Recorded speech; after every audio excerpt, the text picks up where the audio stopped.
प्यारे साथियों, आप सभी का स्वागत करता हूं आज की इस सेशन में। तो डियर, जैसा कि आपको मैंने बताया था पिछले वीडियोस में कि मैं बीसीसीएलई का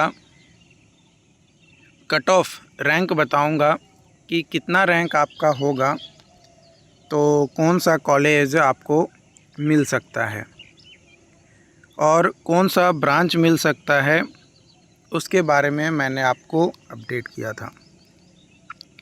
मैंने आपको बताया भी था कि बीसीसीएलई एग्ज़ाम्स सिर्फ पास हो जाने से कुछ नहीं होता है। आपको अगर अच्छा रैंक नहीं आता है तो आपको अच्छे कॉलेज में एडमिशन नहीं होते हैं। लेकिन इसमें एक चीज़ और है कि बिहार में जितने भी इंजीनियरिंग कॉलेज हैं, चाहे वो टॉप कॉलेजेस हों या फिर नए कॉलेजेस हों या पुराने कॉलेजेस हों, सिलेबस सारे में सेम पढ़ने हैं। सिलेबस में कोई चेंजेस नहीं है आपका, और ना ही आपका पढ़ाई के तरीक़ा में।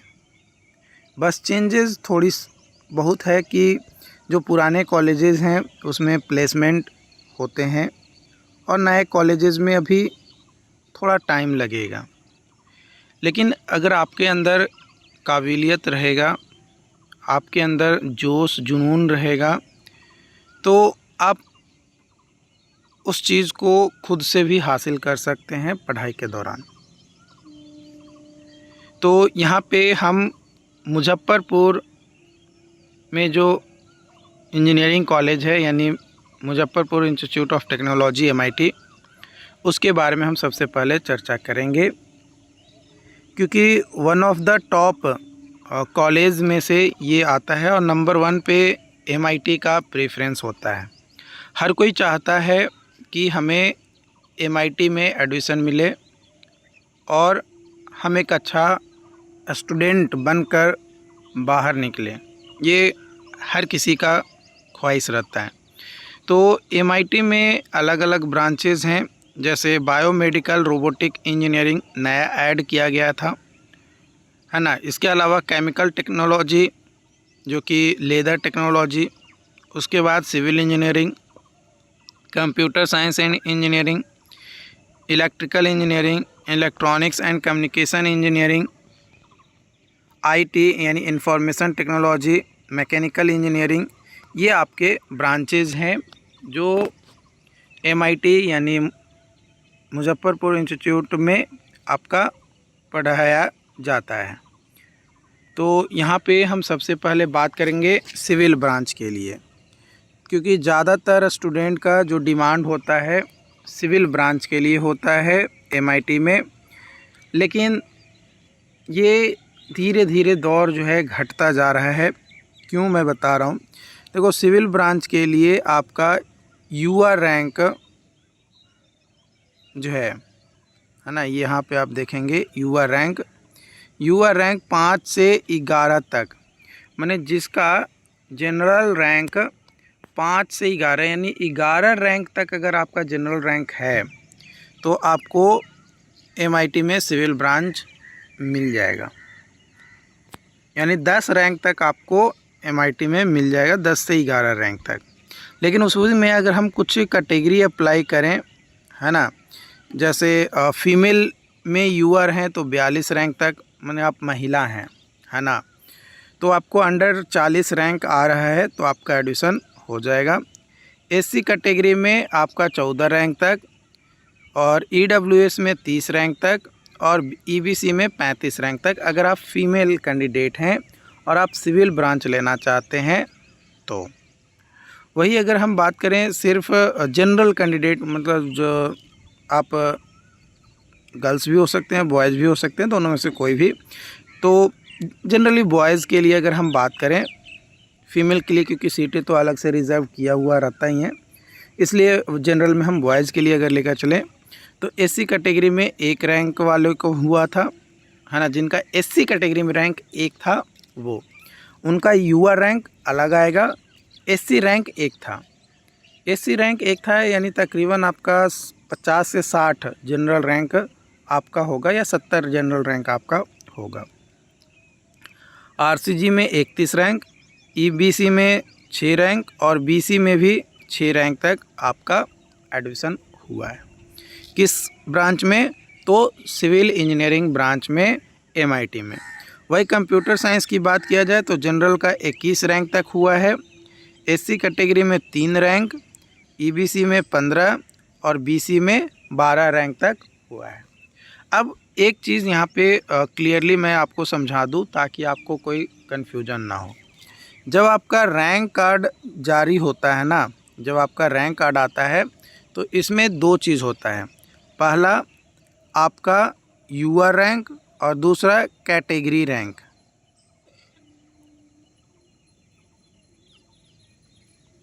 ठीक है, जैसे यूआर रैंक आपका अगर 10 है तो कैटेगरी रैंक मान कर चलो, अगर बीसी कैटेगरी हो तो हो सकता है कि 3 हो, एससी में हो तो हो सकता है 1 हो। इस तरीके से आपका होता है। मतलब पहले यूआर रैंक जनरल रैंक दिया जाता है, यानी अनरिजर्व्ड रैंक दिया जाता है, उसके बाद कैटेगरी रैंक दिया जाता है।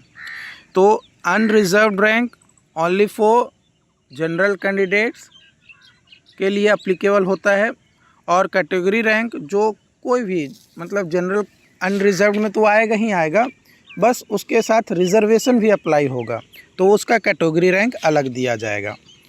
तो जब आपका रिज़ल्ट आएगा तो आप हमें कमेंट करके बताइएगा कि आपका यूआर रैंक कितना है और कैटेगरी रैंक कितना है, ताकि उसके हिसाब से ही एक आइडिया मोटा मोटी लगाया जा सकता है कि आपका एडमिशन जो है वो एमआईटी मुजफ्फरपुर में होगा कि नहीं होगा।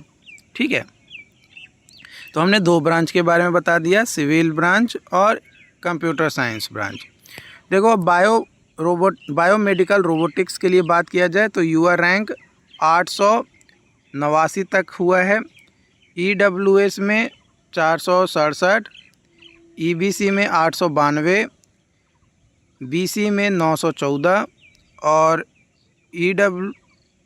बीसी में 914 तक। ठीक है, उसके बाद केमिकल टेक्नोलॉजी, लेदर टेक्नोलॉजी में यहाँ पे जनरल का तो है ही नहीं, जनरल कोई कैंडिडेट एडमिशन ही नहीं करवाया है। यहाँ पे जनरली ईडब्ल्यूएस, ईबीसी और बीसी वाले ही एडमिशन करवाए हैं, जो कि 832 है आपका ईडब्ल्यूएस, ईबीसी है 1500 और बीसी है 1521।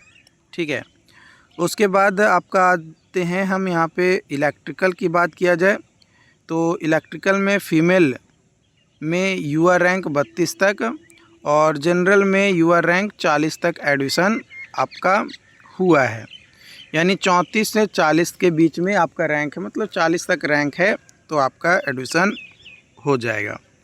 वही अगर हम बात करें नीचे और स्क्रॉल करके तो इलेक्ट्रॉनिक्स इंजीनियरिंग में ईबीसी के लिए ईबीसी गर्ल्स के लिए आपका 144 रैंक तक और ईबीसी मैंने फीमेल के लिए इलेक्ट्रॉनिक्स में 18 रैंक तक यूआर में।